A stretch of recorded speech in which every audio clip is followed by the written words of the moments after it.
Florida's newest and best in radio, Sunshine Radio 96.7 FM. American Veterans Alliance, WVET, onlineradio.com.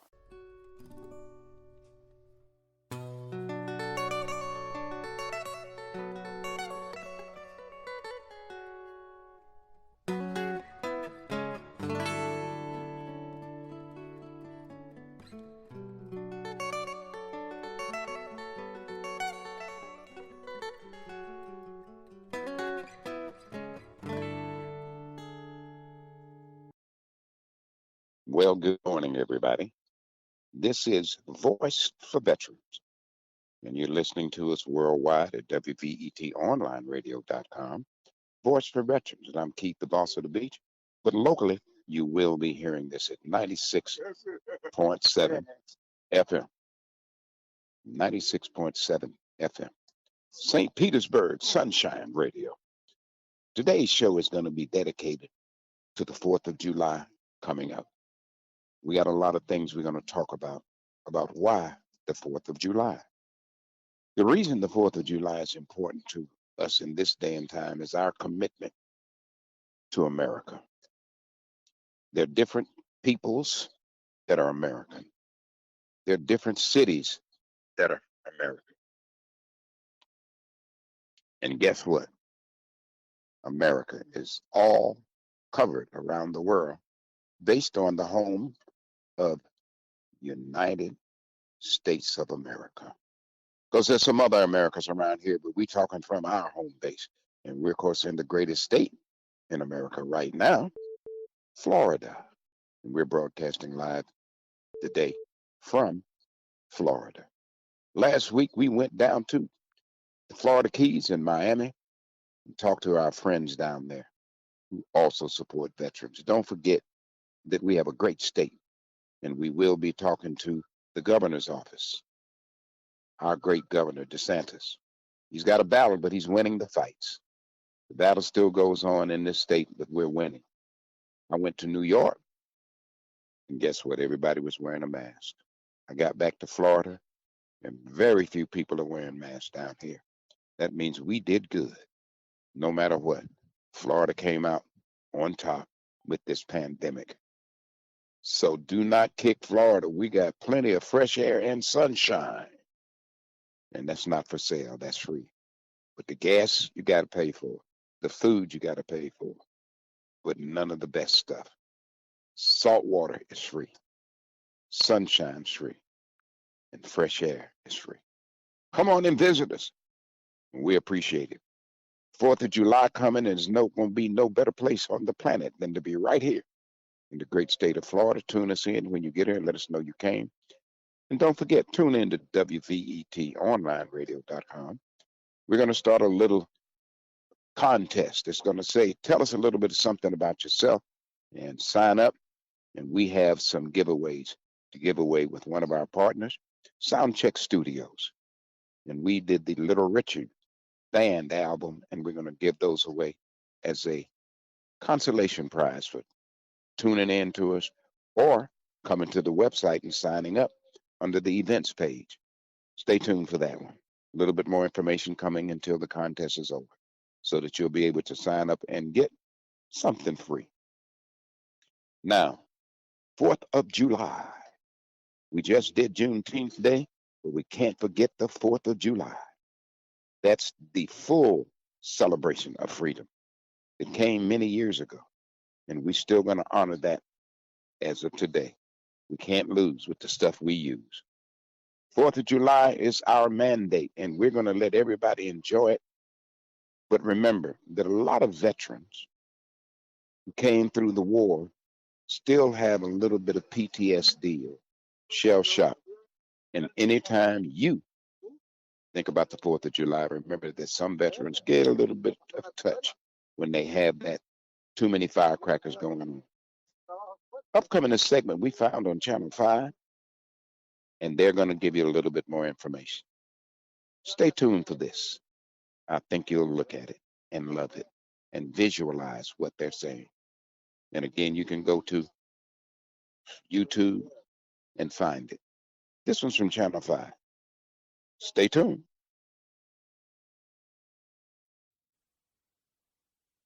While in downtown Nashville, the show must go on despite the weather. Crowds are enjoying live music during a prelude to the 4th. It's a concert that's happening right now down on Broadway. That's where we find News Channel 5's Andrea Klein-Thomas. And Andrea, crowds expected to be even bigger tomorrow. Absolutely. Right now, crowds are growing, but this is just the beginning. Now, you know, July 4th, the live music and fireworks are a staple, but so many people that actually served our country can't even celebrate in the festivities. We talked to a combat veteran today who tells us why this time of year is especially difficult. 4 deployments in 8 years can take its toll. I've been to Iraq 3 times and Afghanistan once. The last deployment was the Afghanistan one. Thousands of miles from the battlefield. You're never actually in that calm mode. 4 years since coming home for good. Stuff on the middle of the road. Your brain is thinking, is like, why is that in the middle of the road? Is that an IED or is what's going to happen? The effects still linger. The fireworks and everything is just, it brings back a lot of memories, and then flashbacks is what we can call them. And then, I mean, it's emotional sometimes, but it also reminds you of those people that didn't come back with you. Independence Day is difficult for this combat veteran, not because of what we celebrate, but how. Big crowds and fireworks trigger symptoms of Klein's PTSD. I've been laughed at around this area and other places. When you're not expecting that big boom, you hit the floor. That's first reaction. You have to remember, during deployments, that boom could mean the difference between life and death. I wish there was an on and off switch. There isn't, unfortunately. It's a new reality Klein is learning to live with. For now, it requires him to stay away from large 4th of July celebrations. But he has one request. Especially if you live near veterans or active duty service members, just let them know. It's like, hey, around this time, I'm going to shoot some fireworks. He says a heads up would make it so much easier, especially this holiday weekend, that his service allows us to continue to celebrate. Now, Jonathan Klein bravely shows us that the stigma is lessening surrounding PTSD. He is undergoing treatment and hopes to one day be able to bring his kids down to celebrations like this one with fireworks and music. We hope so too, and thank him and all of the military veterans and soldiers for their service. Reporting live on Broadway, I'm Andrea Klein-Thomas, News Channel 5 HD. Have you or someone you love ever been in a tornado or car accident, experienced sexual or physical abuse, served in a war zone? Most people have been through some kind of life-threatening or traumatic event, and it's common to have stress-related reactions after a trauma. But when symptoms last more than 3 months and they're not getting better, it's time to get help. Meet Sam. He recently returned from serving in Iraq. For many people, being in a crowded place like a baseball stadium or busy grocery store feels comfortable, but not for Sam. What should be a nice night out, taking his wife Tara to a restaurant, isn't fun for him anymore. He can only handle it if he sits with his back to the wall where he has a good view of the exits, and even then, he's too on edge to really enjoy it. At home, things aren't the way they used to be either. His sleep is restless at best, and some nights Tara isn't sure if Sam comes to bed at all. Sam seems to have a short fuse these days, and sometimes he snaps at Tara over tiny misunderstandings. What he and Tara never talk about is the trauma he experienced when he was deployed. He's never mentioned the guilt, the weight he carries around, wishing he could have done more to prevent what happened. Instead, he's turned inward, pulling away from family and friends. Tara tried to give him some space, but after months passing without change, she really started to worry. She was the one to finally say what they were both thinking: it's time to get help. That's when Sam finally decided to take action. He reached out to a doctor who told him about PTSD, or post-traumatic stress disorder. Sam's symptoms were getting in the way of enjoying his life. Re-experiencing, hyperarousal, feeling worse about yourself or the world, and avoidance are the 4 types of symptoms people with PTSD have. Sam's doctor explained each. The first is reliving the event, or re-experiencing. This is often an unwanted memory or even a flashback where you feel like you're right back in the situation again. Seeing, hearing, or even smelling something that reminds you of the trauma can trigger these. Nightmares where you relive parts of the event in your sleep are common too. The second is avoidance, staying away from situations that remind you of the trauma. That's why Sam tries to avoid thinking about painful memories altogether. He pours himself into his work or uses alcohol to keep his mind from going back to the trauma. The third is feeling worse about yourself or the world since the trauma. You might feel overwhelming guilt, like Sam, or not trust anyone. You just might not be able to feel happy, even when you are around people you love. The fourth type of symptom is sudden rushes of anger, irritability, feeling jittery, always on alert, always on the lookout for danger. This is called hyperarousal, and loud noises or a driver cutting in front of you can be all it takes to set you off. If you recognize any of these symptoms of PTSD in yourself or someone you love, don't wait. See your doctor to find out if it could be PTSD. Just like Sam and Tara found, there is hope. You don't have to live with the symptoms of PTSD forever. Effective treatments are available. To learn more about PTSD or how to get help, visit the National Center for PTSD website at www.ptsd.va.gov. Stay tuned. More from the Boss of the Beach at WVET onlineradio.com. American Veterans Alliance, WVET onlineradio.com. This is Tim with WVET onlineradio.com. We're interviewing Mike, my favorite brother-in-law, because he's got the coolest cars. He's going to tell us a little bit about his military service and what he's been doing since he retired from the Navy. You did 30 years, right, Mike? Yes, it did. Tell us a little bit about your time in and, like what ship you were on, where you were stationed, stuff like that. And anything you want to talk about with your time in. Tell us when you went in and, whatever details you want to give. So I joined the Navy in 1987 from Hawaii, and Debbie joined the Navy in 1986. She moved me to Hawaii from Florida. I initially went to boot camp in Great Lakes, Illinois, and then went to A school in Dam Neck, Virginia. I graduated A school as an operations specialist. I was a seaman recruit and retired after 30 years as a ops tech chief warrant officer 4. My first ship was a Garcia class frigate, FF 1048, the sample, and I made one Westpac on that from Hawaii.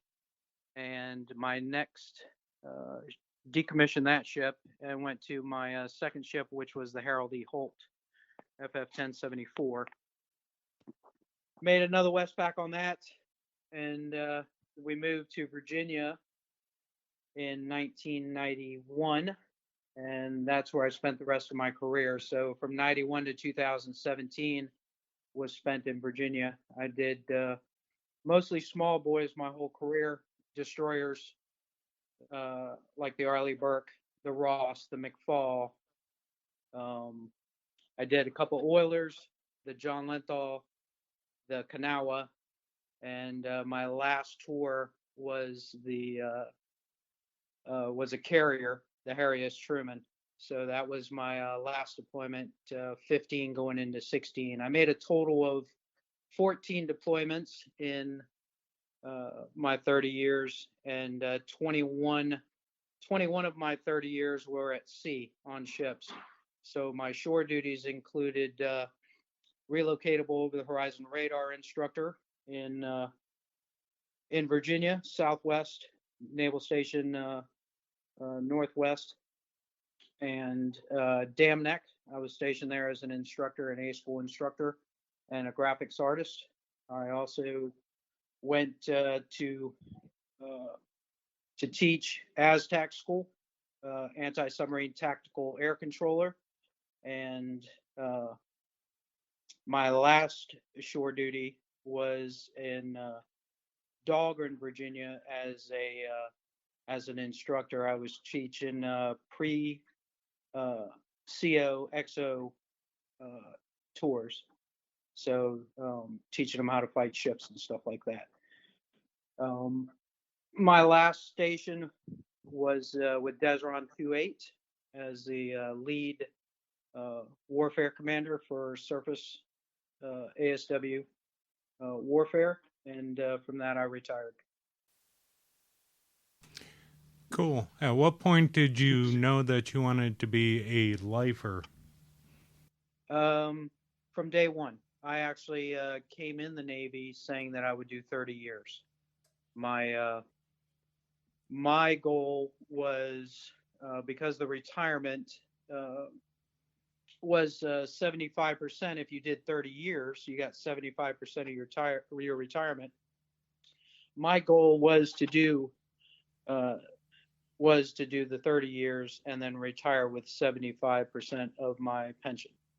Do you have any words of advice for people that are either in or trying to decide if they want to go into the military? Let's see. My words of advice would be, if you're in the military now, take advantage of the GI Bill while you're in the Navy. Get your education, and then you should be trying to become the best that you can be and make it as high up as you can before you retire.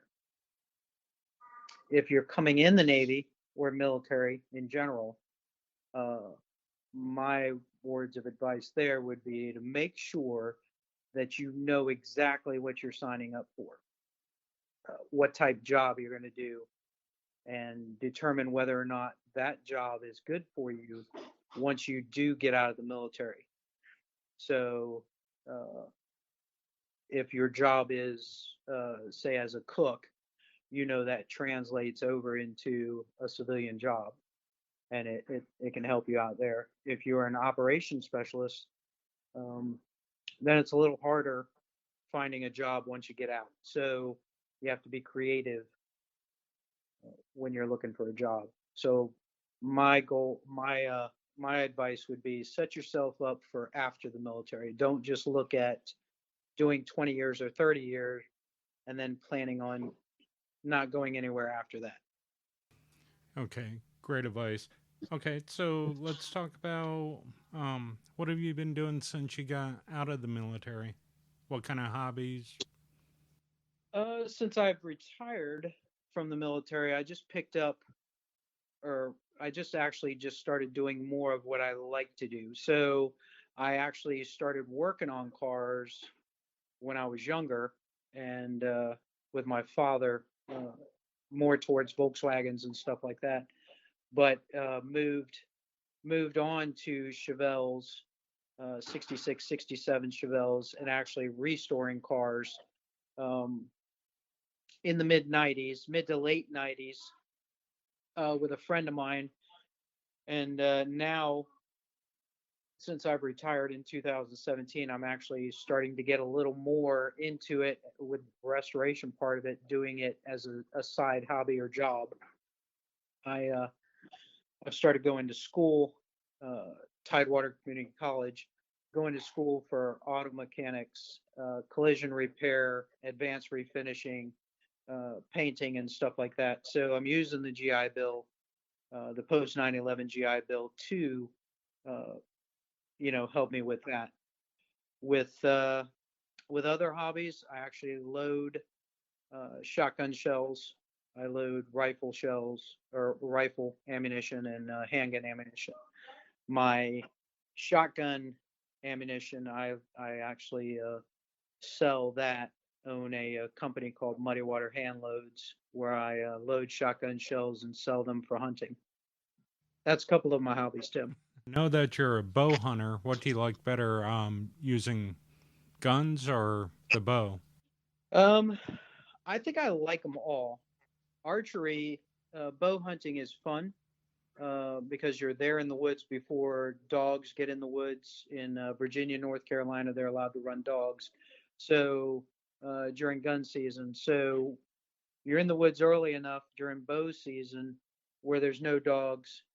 stirring up the deer. The deer are not aware, and you have to get closer to harvest an animal. Black powder is another option. I basically like them all. Black powders, they still haven't run dogs yet, so you've got a couple weeks there where you can take advantage of that. And then I've also got into rifle hunting, but more for bear right now, or not bear, I'm sorry, more for hogs. So going to Georgia hog hunting with the rifles. So I kind of like it all. Okay.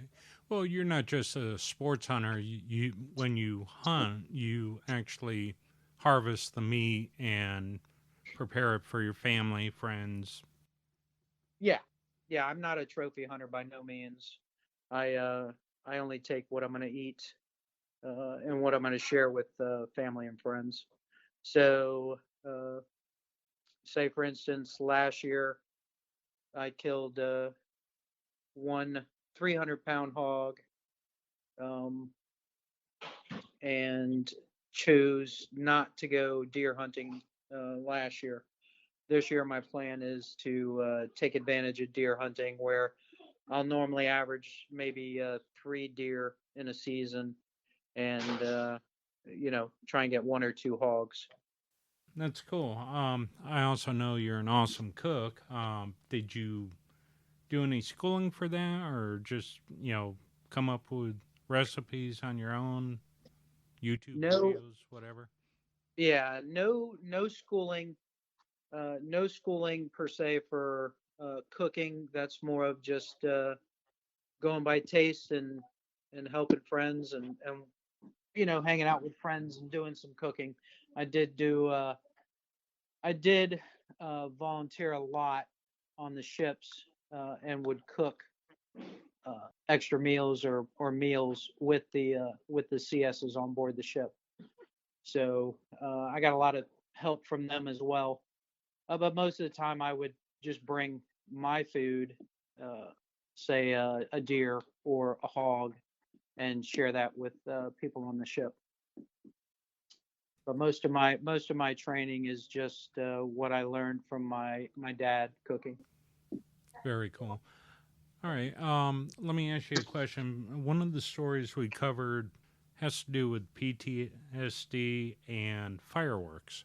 With July 4th coming up, do you have that type of problem where you can't be around fireworks? Anything like that?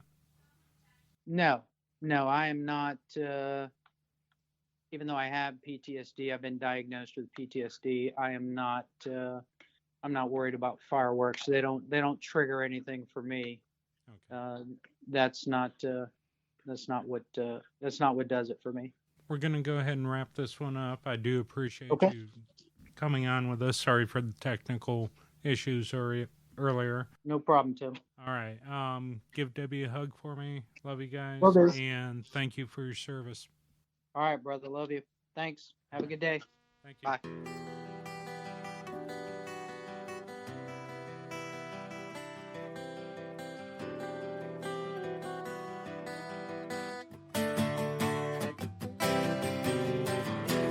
Praises the dark descending on your lives. They are weary eyes of me one last time. Priestess came, she broke out on your way. I believe everything. They are weary eyes. I believe this time is dead. Priestess of the night, won't you come and lay down your head? I believe this time it's dead. I believe this time it's dead.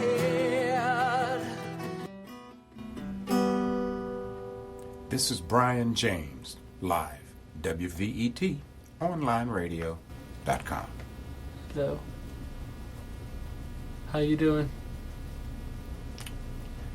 Bryan James. Tell everybody, what was the name of that song you were playing just then? Oh, that was The Priestess. And The Priestess? Mm-hmm. How long ago was that written? Ladies and gentlemen. 2014. It was 2014. 2014 from Bryan James. Are there any other projects on the horizon? I'm working on more songs and more stuff, so hopefully that works out to be something that that I can actually eventually make real. So The that'd be cool. future being told today, coming from Bryan James. Thank you. Take us out of here with another quiet interlude.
Bryan James in WVET and WVET Latin.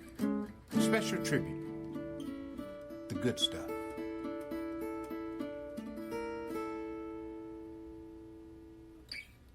Well, thank you, Bryan James. And any other activities that you're involved in? What about your release party? How was that? Miami.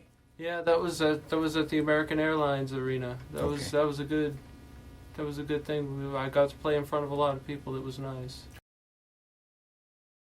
Tune in again, 24/7, WVET onlineradio.com.